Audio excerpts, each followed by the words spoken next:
Hey everyone, welcome back to the channel. If you want to master Solidworks, CATIA, and product design tutorials, subscribe now and let's start designing. Step 1. Create base sketch 035 to 120. First, open a new part file. Now select the top plane and start a sketch. Create a center rectangle. I'll keep the dimensions.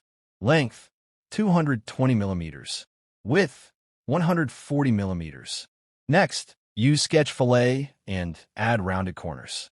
I'll use 20 millimeters radius for all 4 corners. This gives the tray a smooth plastic product appearance. Step 2. Extrude base surface 120 to 2 o'clock. Now go to the Features tab and select Extruded Boss/Base. Keep the thickness small, around 3 millimeters.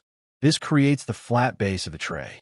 Plastic components usually start with a simple base before creating sidewalls. Step 3. Create ruled surface 2 to 310.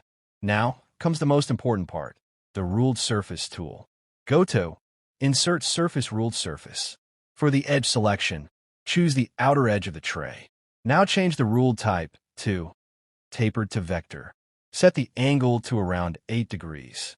And for the direction, select the top plane normal direction. Instantly, SolidWorks creates tapered walls around the tray. This is extremely useful in plastic design because draft angles help in mold release during manufacturing. Step 4. Knit and thicken 310 to 410. Now we need to convert this surface into a solid body. Go to Surface Knit Surface. Select all surfaces carefully and enable. Try to form solid. If your model doesn't become solid, don't worry. You can also use the thicken command later. Now apply a thickness of around 2 millimeters inward. Step 5. Add fillets 410 to 5 o'clock. Sharp edges don't look realistic in plastic products. So now use the fillet tool. Apply 5 millimeter fillet on outer edges. Smaller fillets near inner corners.